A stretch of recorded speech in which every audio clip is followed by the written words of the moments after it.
Bonsoir David Nakache. Bonsoir. Bienvenue avec nous sur BFM Nice Côte d'Azur. Vous êtes le président de l'association Tous Citoyens et on vous sait très engagé sur ces questions d'immigration. Qu'avez-vous pensé de l'intervention du Premier ministre aujourd'hui ? Elle est extrêmement inquiétante.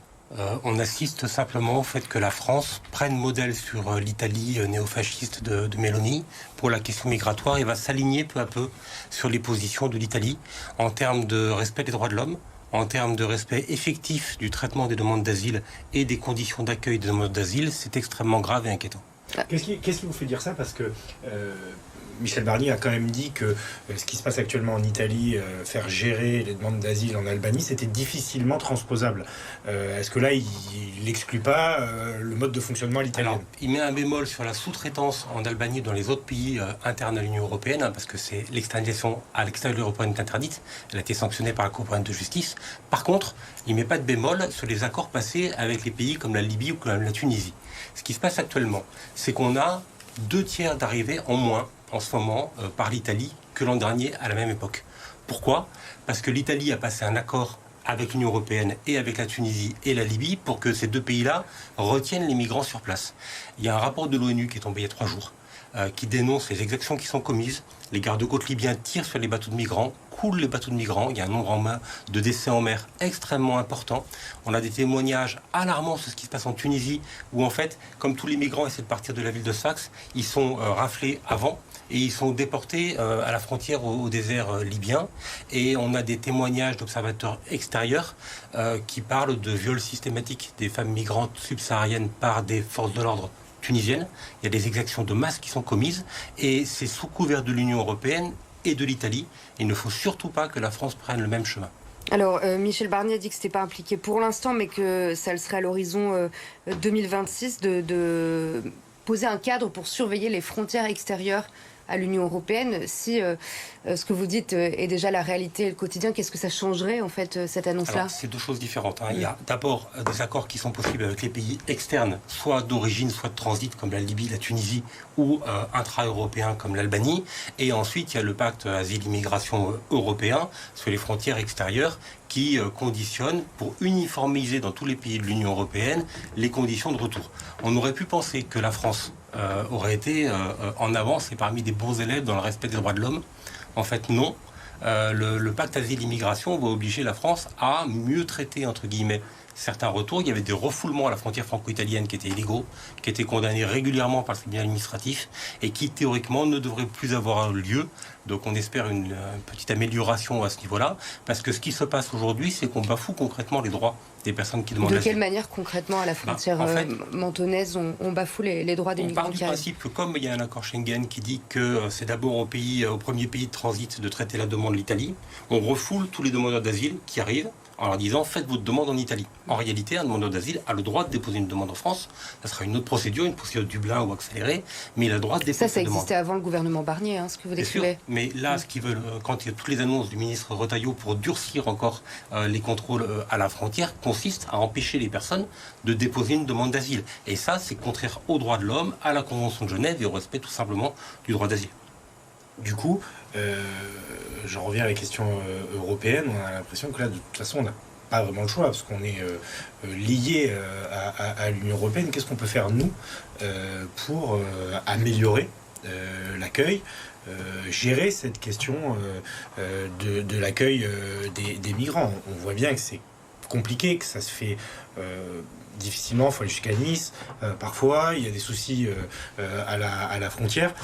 Quelles sont vos préconisations ? Qu'est-ce que vous conseilleriez au Premier ministre si vous aviez son oreille ? Alors, il y a deux choses. Au niveau européen, d'abord, la France peut freiner et ne pas peser dans le camp de l'Italie. La politique d'extrême droite de l'Italie, elle peut ne pas s'aligner sur la politique d'extrême droite de l'Italie. Ça, c'est au niveau européen, et peser à l'inverse pour un respect des droits de l'homme. Et au niveau de la frontière, il faut être très basique. Les gens vont se tourner vers un passeur parce qu'on leur dit le passage est interdit. Comme on leur dit le passage est interdit, on ferme la frontière, ils sont obligés de passer par un passeur. Il y a des exactions, il y a des drames. Ces gens-là sont exploités par les passeurs qui sont des réseaux mafieux la plupart du temps. Et justement, la Ça, on poursuit la lutte contre les passeurs. Justement, non. Non, les gens ont recours aux passeurs parce que la frontière est fermée. En réalité, il faut ouvrir des voies légales de migration. Mais en réalité, il y aura toujours des passeurs, si on reprend les arguments du ministre de l'Intérieur. Précisément non. Si on dit aux personnes, venez déposer votre demande d'asile en France, vous avez le droit de passer la frontière, on étudie votre demande en France, là, ils n'ont pas besoin de recourir à un passeur. Donc, plus on ferme la frontière, plus on militarise une frontière, plus on augmente le trafic des êtres humains, la traite des êtres humains, et on augmente les réseaux de passeurs. Ça s'est vérifié en Europe, aux États-Unis, avec le Mexique, partout. Alors comment on les accueille dans les Alpes-Maritimes, David Nakache? Parce que les chiffres de janvier à septembre 2024, c'est 16 101 interpellations. Ça veut dire qu'on a renvoyé ces gens-là en Italie. Comment on accueille 16 101 personnes de plus? Allez, disons qu'il y en a quand même qui se représentent plusieurs fois. On n'est peut-être pas sur 16 101 personnes en valeur absolue.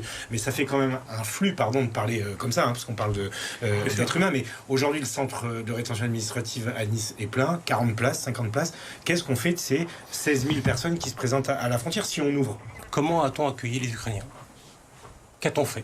On a mis en place... Les Ukrainiens, il y en a une partie qui avait des moyens, qui ont pu louer des appartements. Regardez le nombre de familles ukrainiennes qu'on a accueillies dans les Alpes-Maritimes.